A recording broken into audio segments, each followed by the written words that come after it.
editor of the International Journal of Constitutional Law and member of the editorial board and the international organization Law Review.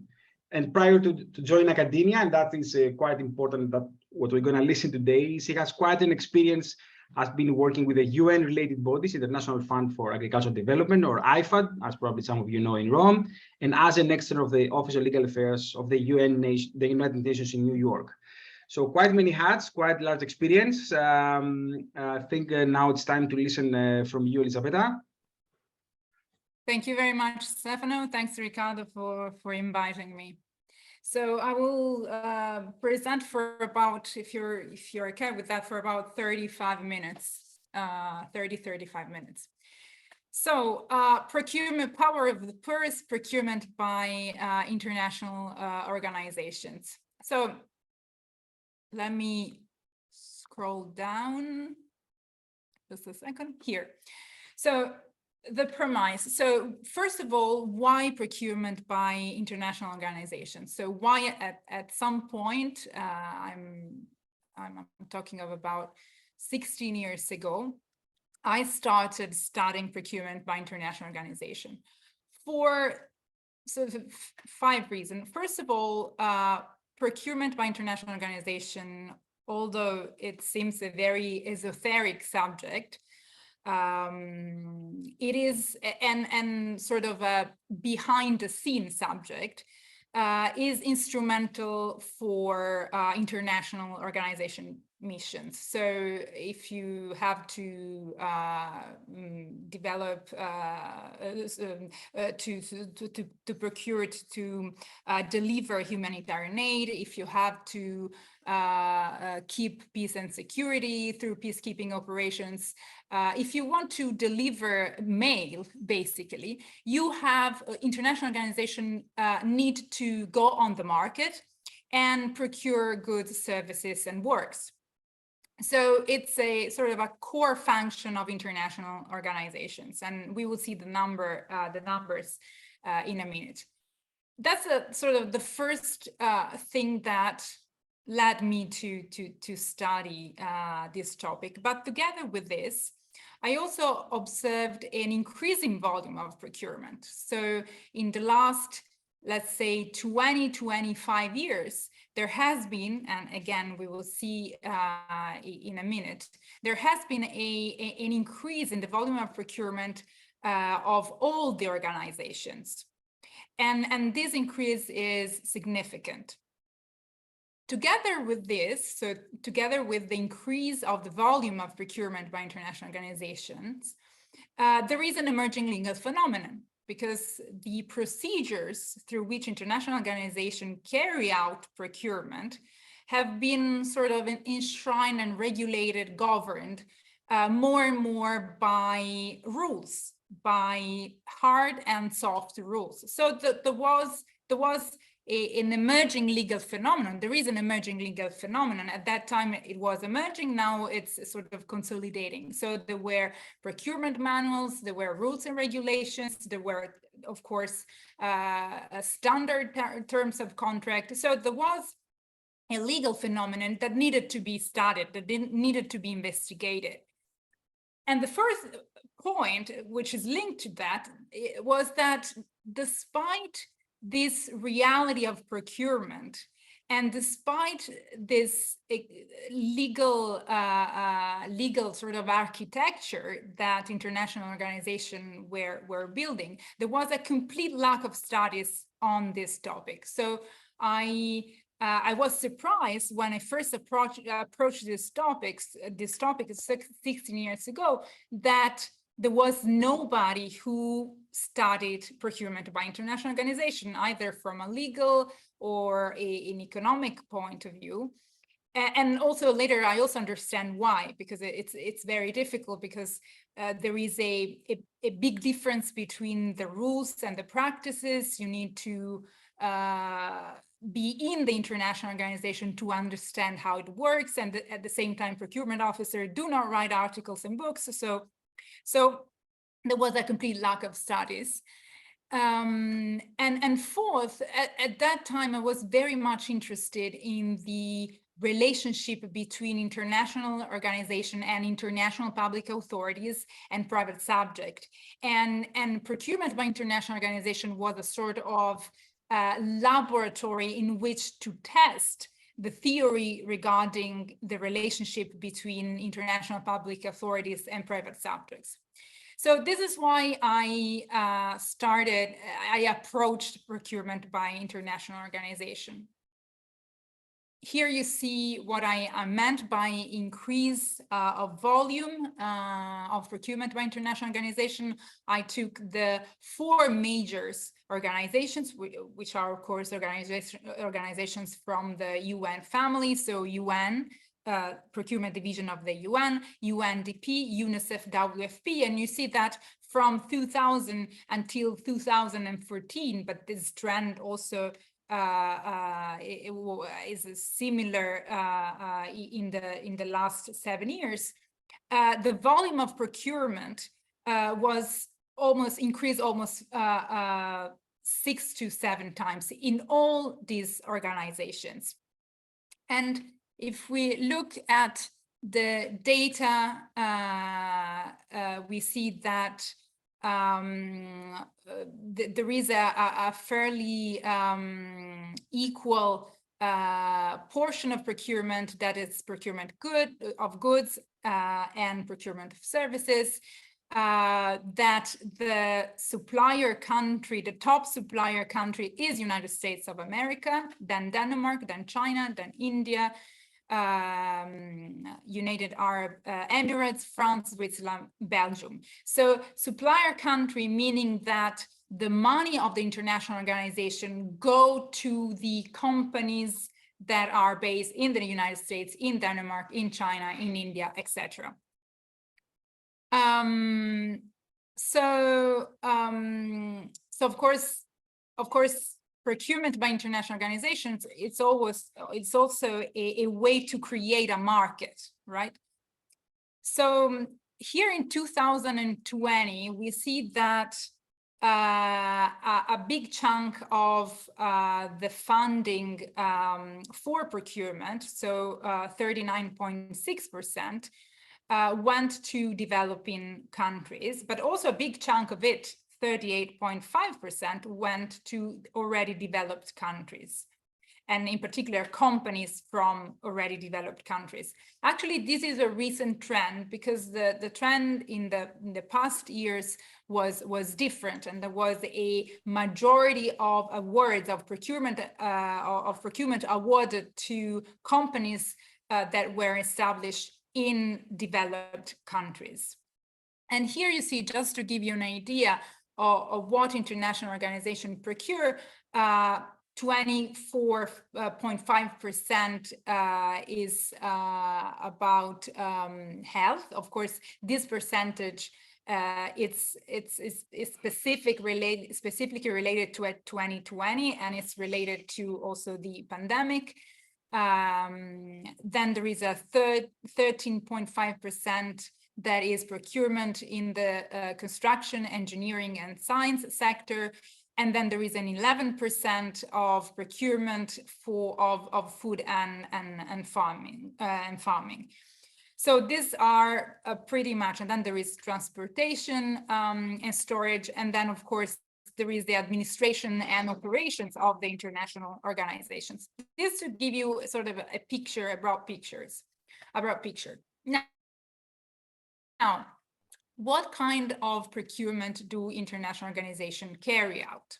And here in my research, actually, these are 2 categories that were not there before. In my research, I identified 2 types of procurement. So direct procurement and indirect procurement. So the direct procurement is the procurement that is directly carried out by the procurement offices of the international organizations, UN, WFP, UNICEF. They all have offices, procurement division, who carry out procurement. So this could be procurement for internal activities, so office supplies, renovation of premises, language services, etc. But they, of course, are also for external activities, so to provide food, shelters, vehicles, construction works, in the countries that this organization support. But then there is another big part of procurement by international organizations that I consider and I labeled as indirect procurement. That is basically the procurement carried out by states with the money of the international organizations. And that's the case of the World Bank, that's the case of IFED, that's the case of IFED, that's the case of the African Development Bank, Asian Development Bank, all the banks and funds that provide money to the states for development project that the states actually submit to for approval to the international organizations. So they're carried out with the money provided by the international organization, but the international organization imposes over the states rules and regulation drafted by the international organization itself that regulate the procurement. In other words, the international organizations say, okay, we are giving you the money, but you have to spend the money according to our rules, to our procurement rules, which need to be competitive, transparent, et cetera, et cetera. So as I was saying earlier, of course, procurement by international organization creates a relationship between international organization and the market. So, and this relationship goes in two directions. So on one side is the international organization that needs the market and so needs the companies to function in order to procure from the companies works, goods and services. But it's also the other way around. That is basically that the international organization creates a market opportunity. And so, and therefore, companies see the international organization and the procurement by international organization as a market opportunity, as a commercial opportunity. And this is important then to understand then the interplay of interest that underlies procurement. So what were my research questions? So my first set of research question was descriptive because nobody approached this topic before. And so I had to take it from scratch. And so first of all, I needed to understand what were sources of regulation, what were the rules, what were the procedures. And then once I sort of replied to this question, I can then go to a different set of questions regarding international public authority. So the question was, does procurement by international organization consist of a unilateral exercise of public authority, or does procurement by international organization create a balanced distribution of rights and duties among the international organization and the companies that enter in the legal relationship with the international organizations? And therefore, linked to this question, what is the scope of private subjects' rights vis-a-vis international organization? Do companies have rights vis-a-vis international organization, and to what extent? Since we are all saying that international organizations have an impact on individuals, then the question is, well, what kind of rights can individual have vis-a-vis the international organization, right? And the third question, which of course is linked to the second, is what shapes the regulatory architecture of procurement, and so in turn the relationship between international organization and private parties. So my aim was to go beyond the rules and understand what were the underlying political, economic interest that shaped the rule, and that shaped also the rights of individuals vis-a-vis international organizations. So these were the research questions. What are the main findings? Of course, here I had to sort of shrink a very long and complex picture that I got from analyzing public procurement. So from the point of view of the regulatory architecture, so the first question: what is the regulatory architecture like? So first of all, I noticed that procurement by international organizations is governed by both hard and soft rules. So you have rules and regulations, but a big part of procurement is regulated by procurement manuals, by administrative circulars, et cetera, et cetera. So rules that, I mean, this of course has an impact also on accountability in a sense, because then how does a private subject go in front of a court, of a tribunal, based on a procurement manual, right? It needs to have a regulation, a rule or regulation. While if there are procurement manuals, it's more difficult to make their international organization accountable. The second feature that I notice and identify is the high degree of harmonization. Of course, the biggest procurers, the bigger procurement entities are UN organizations. I mentioned earlier the WFP, the UN, the UNDP, and so UNICEF. And what I notice is that there is a high degree of harmonization among international organizations. And I must say, not only among international organizations of the UN family, but also international organizations outside the UN family, so for instance, NATO. Third, I saw that and noticed that there are procedural patterns to carry out procurement that limit the exercise of international authority. So basically, the international organization cannot just go on the market and choose the vendor, choose the company that the international organization prefers, but it has to go through a procedure, and that this procedure has been drafted in a very similar way than the procedure of that is carried out by states. So there are procedural patterns which resemble that of domestic public procurement. But at the same time, the similarity, it's more formal than de facto, because de facto, when you look at the practices of the organization, you see that there is a big gap between the rules and the actual practices.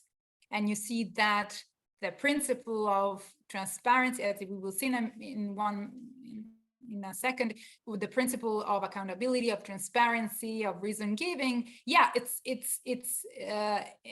sort of provided for in the procurement manual, but then the practices differ very much from the letter of the rule.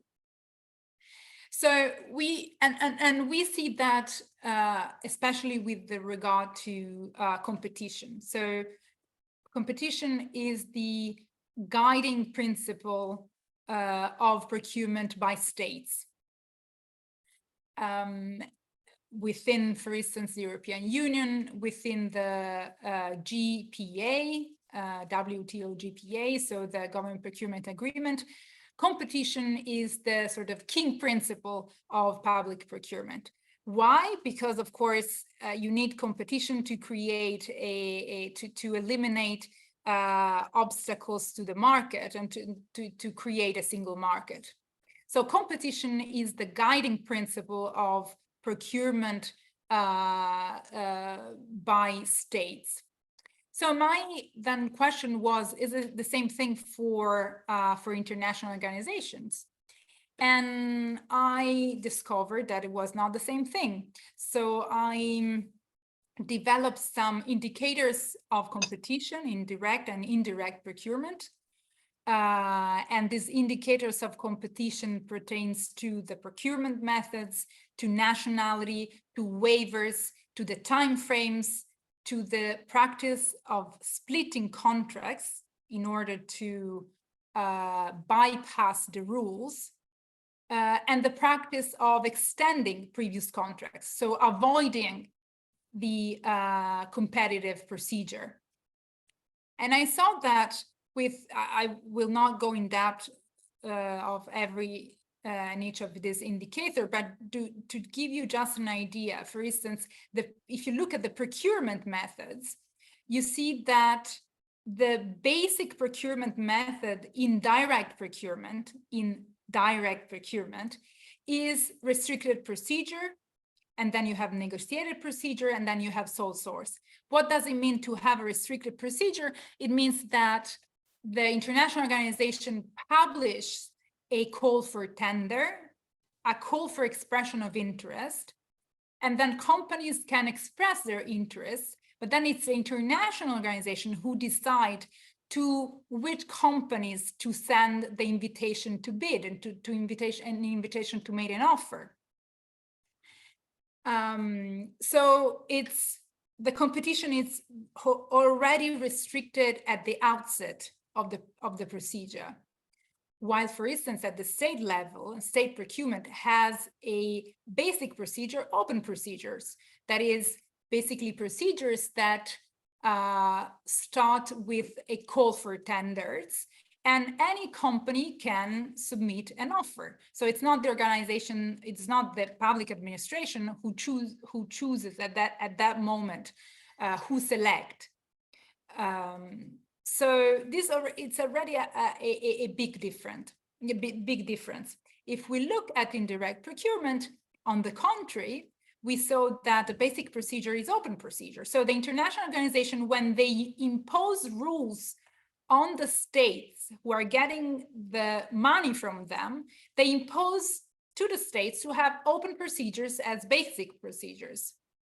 And then there is a restricted procedure, and then there is negotiated procedure and sole source. The other element, the other indication is nationality.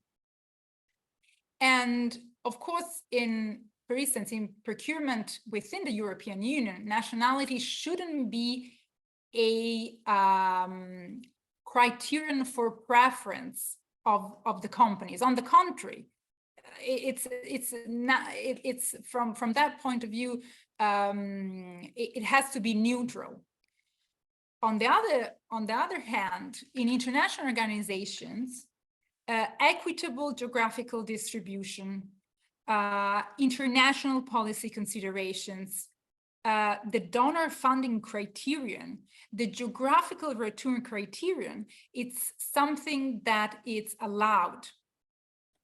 Just to give an example, the donor funding criterion means that when there is a donor, United States, that give the money to the international organization, then the organization, when assessing the various offers from the companies, can give preference to the companies that comes from United States.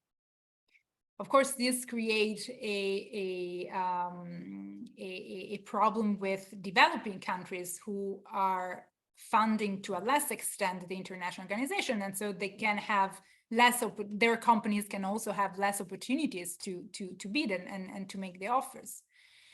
The same thing is in indirect procurement, because indirect procurement it's seen as a way to also promote the market on the territory, so in the countries in which it's carried out. So the international organization allows the states who take the funding from the international organizations to have domestic preference, so to give preference to local companies for instance. Waivers, it's a very recurring pattern. So you have a procedure. In this procedure, you have to comply with competition rules, but then you have the waiver. And it's a very recurring pattern in direct procurement, while in indirect procurement, it's possible, but it's always subject to the international organization control and approval. And then you have in direct procurement very recurring patterns of splitting contracts. Basically, if you have contracts that whose amount goes beyond a certain level, you need to apply certain rules. If it's below, you don't have to apply these rules. So it's a recurring pattern that you split the contracts so that you have many contracts, but below the below the sort of the threshold. Again, in indirect procurement, it's possible, but it's subject to international organization control and approval. And same thing for extension of previous contract. Very recurring pattern in direct procurement is not a recurring pattern in indirect procurement. And then if we take transparency, which is the other important principle regulating usually state national public procurement, you see that I sort of built a ladder of transparency for procurement. So, and in this ladder of transparency, I identified, again, different criteria. And so publicness of procurement rules, whether the companies know what rules the international organization are going to comply with or should comply with, the publicity of the administrative decision, do the company know how the international organization decided and to whom it was awarded the contract. We are speaking about contracts that entail a large amount of money, right? Reason giving. So once you award the contract, then you have to give reason, and then access to documents. So we see that in these regards, national public procurement, it's, for instance, a procurement regulated by the GPA or the European procurement directives. Publicness of procurement rules it's very high. Publicity of administrative decision is highly required. Reason giving is the same. Access to documents the same, because these allow, of course, it's instrumental in also granting competition, because transparency, of course, it's also instrumental to competition.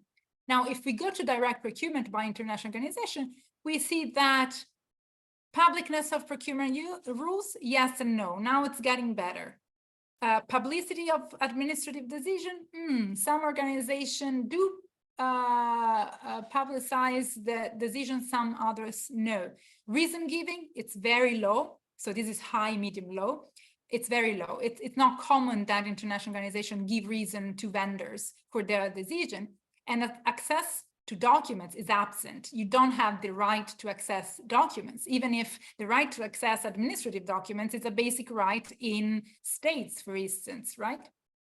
In indirect procurement by international organization, the situation is different, because there is the publicity of procurement rules, there is publicity of administrative decision, reason giving medium high, also because of course, it's the international organization who also has to check whether the decision of the state is in accordance with the international organization guidelines, and the access to document is absent. So the companies do not have a right to access the documents related to procurement.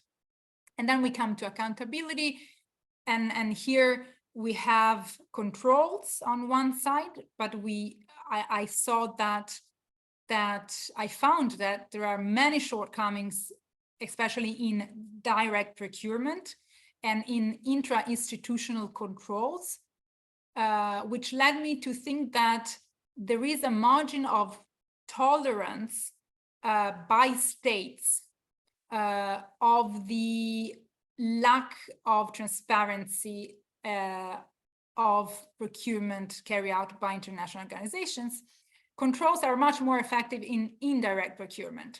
It's inter-institutional controls. And then accountability to vis-a-vis private subjects. And I focus a little bit on this because it's interesting. So in direct procurement, there is usually, in the majority of organizations, there is no formal appeal mechanism. So if you want to appeal an award decision, which it's normal within the states, right? Within the states, a big chunk of litigation is about appealing, is about bringing claims against public procurement awards. So in many organizations, there is no formal appeal mechanism. UNICEF, WFP, FAO, WHO. In some organizations, there are administrative appeals to the same body or to a body that is hierarchically sobra-ordinated. That's, for instance, the UN, the UNDP, UNOPS, UNHCR, UNIDO, and others. For instance, also now NATO is setting up a body of this kind. There are instances, just one is the European Space Agencies, of administrative appeals to an independent body. And then there is judicial review. That's the case of EU institutions, like when EU institutions carry out procurement. But interesting enough is that in the, 70 years that the institutions have awarded contracts, there was no award of damages whatsoever.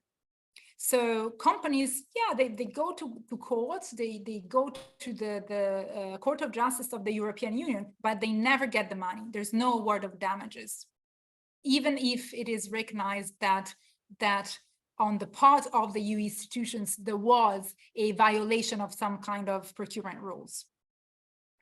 In indirect procurement, the situation is a little bit better. It's much better, actually. First of all, because companies can promote administrative appeals for the violation of the organization's procurement rules. And this appeal go to the international organization. So they can go to an international organization and say, look, the state to whom you have given the money, he is violating your own rules. So that's possible. Then there are judicial remedies for the violation of the international organization procurement rules.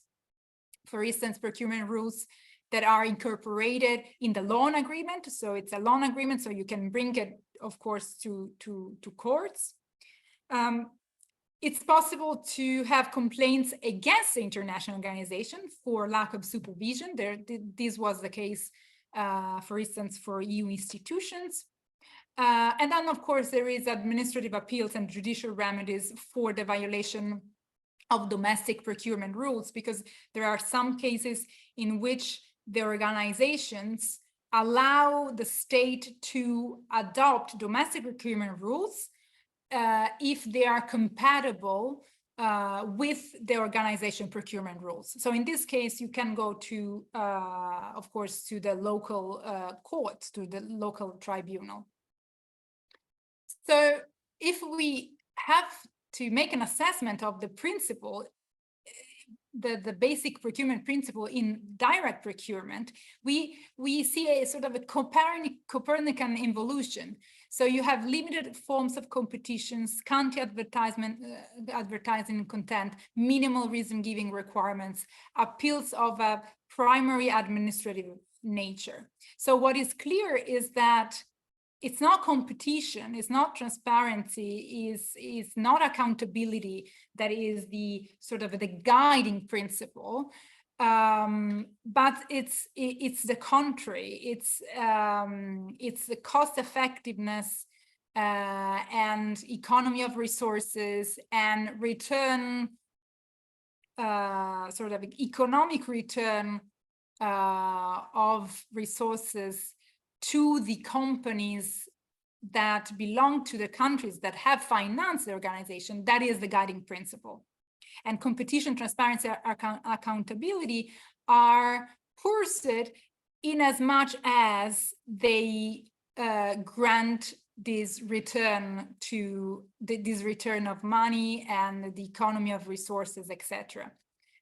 When assessing principle of indirect procurement, we see that there is more open competition, that advertising is quite detailed, that there is reason giving, that it's also bolstered by the mechanism of subsidiarity among levels of government. In particular, if the state doesn't give reason, then the company can go to the international organization to ask for reasons. There is the ability to file complaints against the actions of national administration. There is also the right to file fraud and corruption charges against national administration directly before the international organization.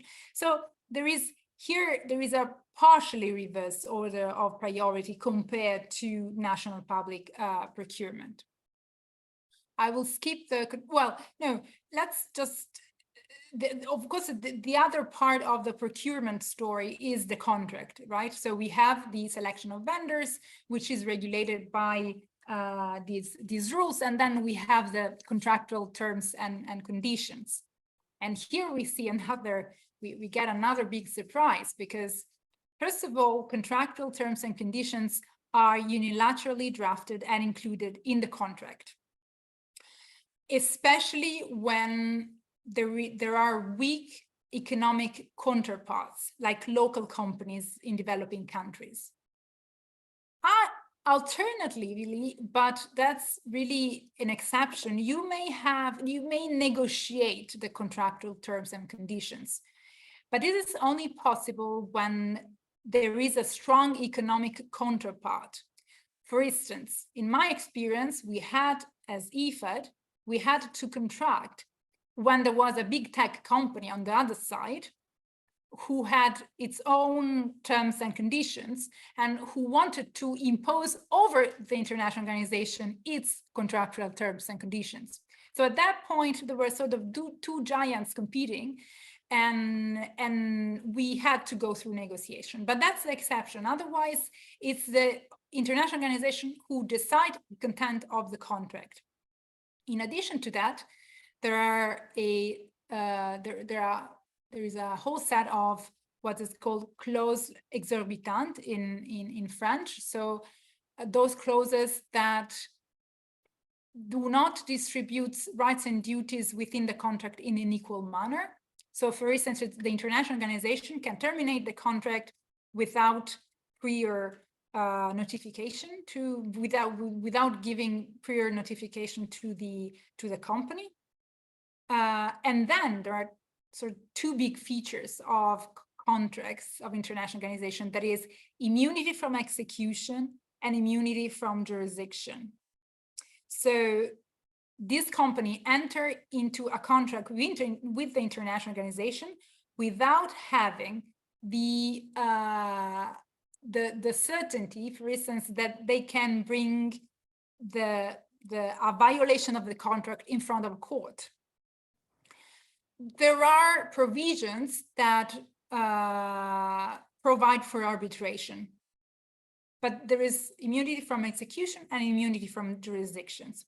Of course, this has, as an effect, a selective effect on the market actors, because it's mainly big market actors that are willing to enter in a contract in which the other part is immune from execution and jurisdiction, right? It's not always so, because companies are also willing to take the risk, because it's an international organization. Well, how it could not pay, etc., etc., but it's a risk. So this, how do we explain all this? So why, and then there are like 2 slides more, I think. So how do I explain this? Why we see this in direct and indirect public procurement? I think that the reason lies in the multipolarity of the relationship that underlies public procurement. Because in public procurement, you have sort of a triangle of what I call a triangle of institutional influence. So you have the international organization, you have the states, and you have the private parties. And the states play a big part on shaping the procurement rules, in shaping the international public authority, and in then leading to those differences that we have seen. So in indirect procurement, we have a set of interest, the interest of the international organizations. So first of all, there is, of course, the existence of the international organization depends upon the financing from certain states. So there is the interest to keep this financing, while none of these organizations, except the European Union, include competition among their institutional objectives. Then there is the interest of financing states. They are interested in that the resources granted are not wasted or poorly managed by the recipient states. It's a sort of minimum objective. But then there is another objective, that is to create business opportunities for companies, for their companies. Okay, so in other words, to guarantee an economic return from the financing that has been dispersed. And then there is, of course, the interest of the recipient states. So being able to enjoy the final result of the procurement contract, but also seeing the contract awarded in to domestic companies. And I say that the rules, how they are shaped, the procurement rules, are the result of the tensions between these interests, and also the result of a dominance of international organizations and financing state influence in this tension. The interplay of interest in indirect procurement is the interplay of interest in direct procurement affects how the rules are shaped. So the interest of financing states combined with the financing interest of the international organization have contributed to a recognition of rights of individuals only as far as was necessary to achieve these interests and to achieve certain political objectives. The tension is a little bit different in direct procurement, because here, of course, we have the international organization interest, which coincides with the financing state objectives. So to ensure that the state use the financing for the purposes for which it was granted, that the resources are not wasted through bad management, and that the resources come back to the financing state in terms of contracts awarded to the companies. And so here, the pressure for competition, transparency of administrative action, accountability of institution is stronger, also due to this interinstitutional synergy between the international organization and financing states. So I would go to the end of presentation. So basically, the point that I want you to take is international public authority and the scope of rights of individuals vis-a-vis international organizations are shaped by a set of economic and political interests which emerge from the interplay of the interest of international and tensions of the interest between international organization and states. But this brings also to sort of question to what extent these organizations are accountable, and of course, to what extent this procurement action also is legitimate. So I will end here and leave room for questions and curiosities. Great. Thanks a lot, Elisabetta. Thanks for the very comprehensive presentation. And I think we learned a lot about all this kind of system with all this procurement kind of management. It's very technical. So I always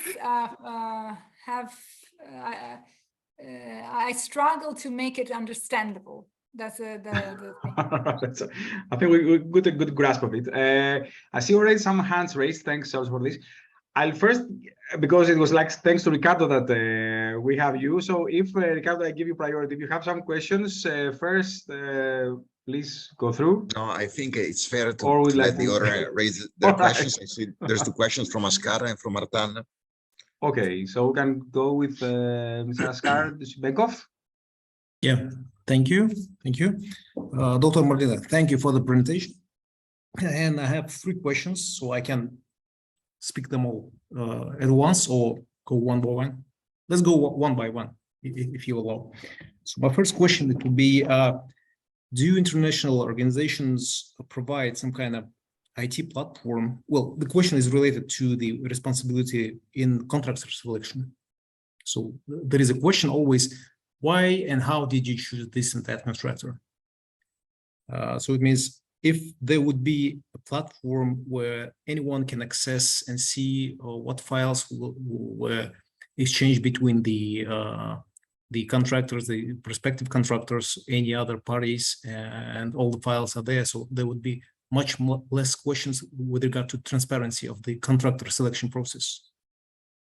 Right. So are the organization using or introducing this kind of stuff? Because back in time, 10 years ago, when I was a procurement specialist in World Bank project, we were using just piles and piles of papers, and access to showing these papers to anyone who is requesting this kind of was a pain for us. So, right.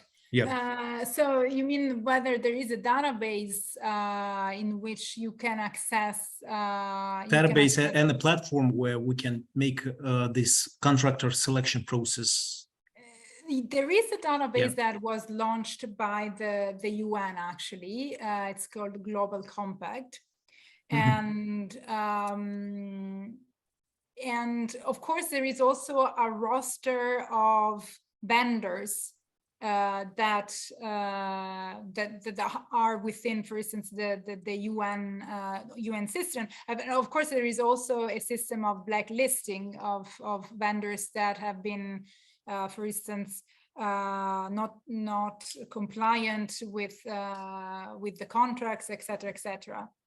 So, and then there are in some organizations, and the World Bank is one of this, there is a possibility of sort of looking at the contracts and seeing who the contracts were awarded to. This is quite quite recent. When I started carrying out this research, this was more, as you said, in paper rather than online. In this sense, actually, the digitalization of the procurement process involved also international organization, and de facto made international organization more transparent, and it is less justified if they do not put online things, if they do not make the documents public, because it's so easy to make them public that if you don't do it, then you have a problem there. So yeah, the answer is yes, but the bigger organizations, the system, the procurement system, and I would say that the opacity and the lack of transparency of the organization is proportional to also the the volume of procurement. So the biggest is the volume of procurement, the more, of course, international organizations are called upon to be more transparent about it.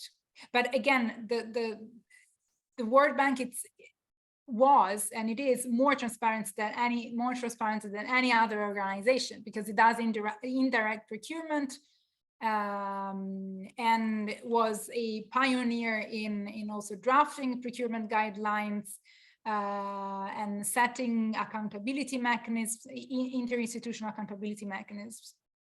Okay, thank you. My next question would be with regard to the direct procurement.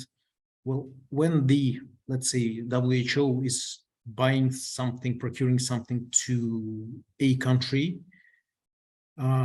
how do they decide the terms of reference, or what is the demand pool?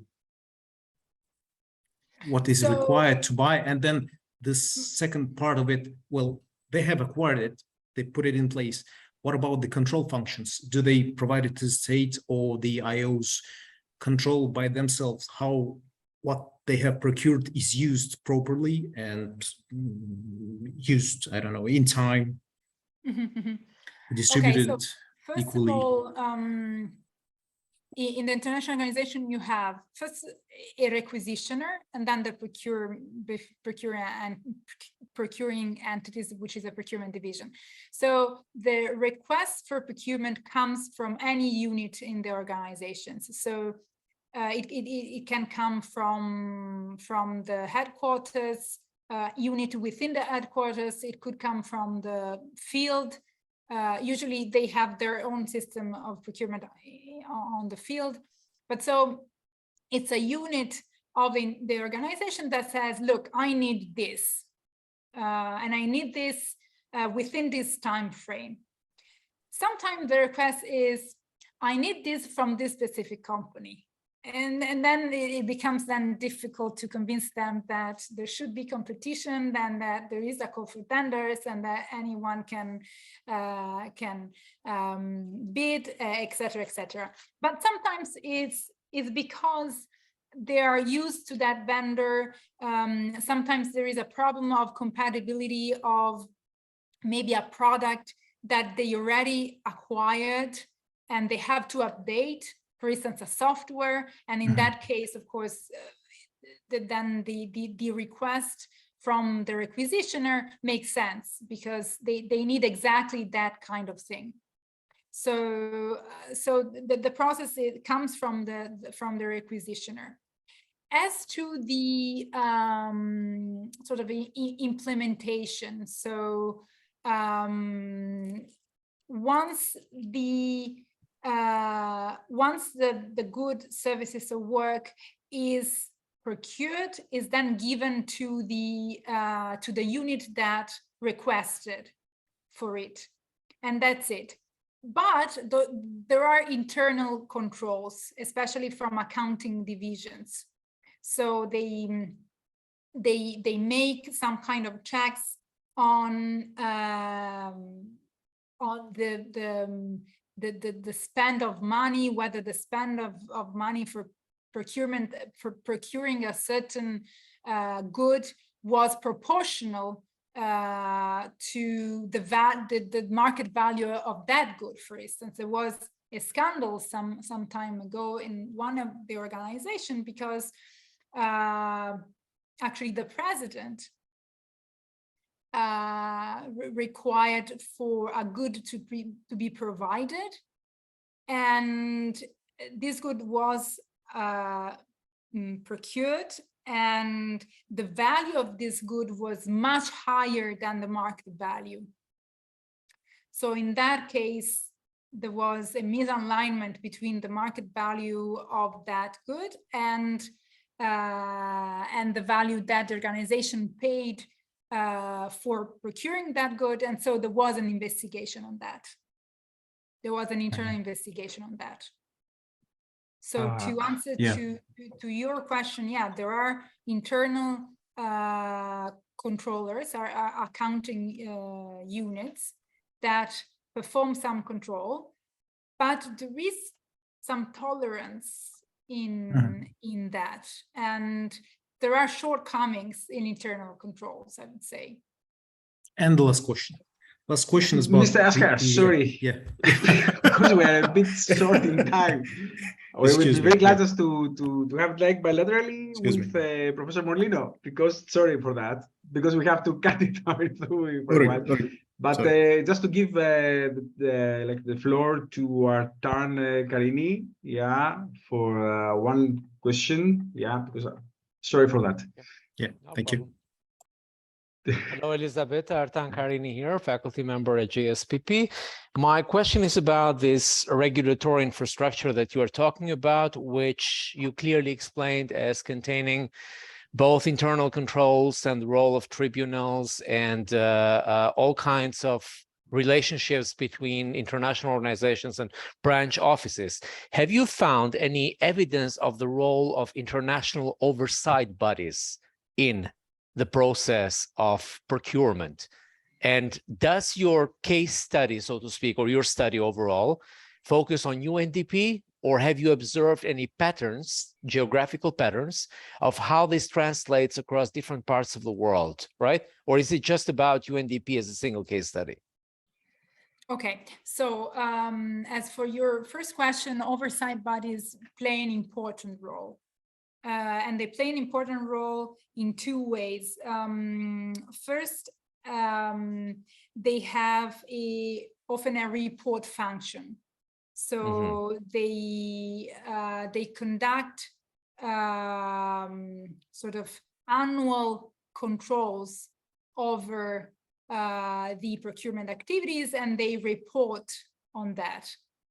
And that's sort of one function. The other function is a case-by-case function. So if there are whistleblowing, for instance. Whistleblowers, yeah.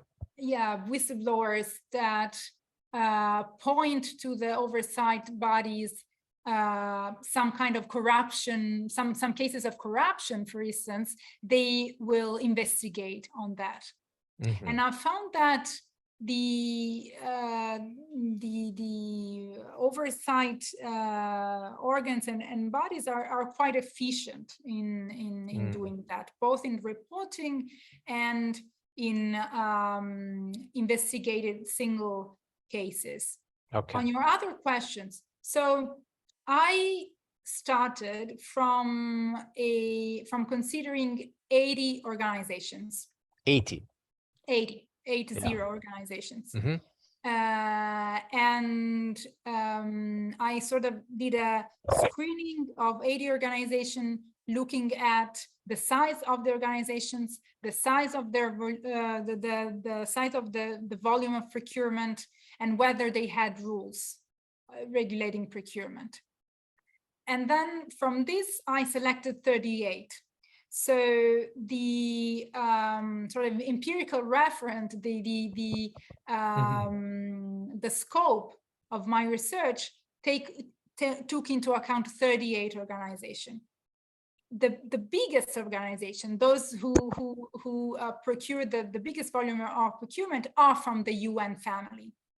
Okay. So WFP, UNICEF, UN, UNDP are the major four. But then I had to consider also others, because I wanted to see whether there were recurring patterns, first of all, regulatory patterns. And then I wanted to see whether there were exceptions, because exceptions were very, very useful. For instance, accountability mechanisms were not set in the majority of the organizations, but there were some organizations who had fairly functioning parajudicial bodies. So I needed also them to say, okay, there is another model for accountability in the organization. So my basin was 38 organizations of the UN family and other organizations, European Space Agency, NATO, and other organizations. So in addition to the UN and the specialized agencies. Yeah, exactly. Yeah. Okay. All right. Okay. Thank you so much. You're welcome. Of course, I All also right. consider the EU institutions. Yeah. Okay, Thank you. sorry guys for having to keep keep it short and for Elisabetta, but we have to stick a bit to this timetable. Yeah, so great thanks once again for having you with us, and also for having like the faculty, externals as I see, and the PhD student, most of all, that it's really helpful, like a window for them to learn, especially in this kind of field. We hope to have your book also in our library, and to Yes, catch up I will again send it to you. soon again. Okay, thank you very much for the invitation. It was a great opportunity. Thank you very much. Thank you, Goodbye. Elisabetta. And thanks, Ricardo, Thank you, also for this. Ricardo. Pleasure. Thank you. Thank you.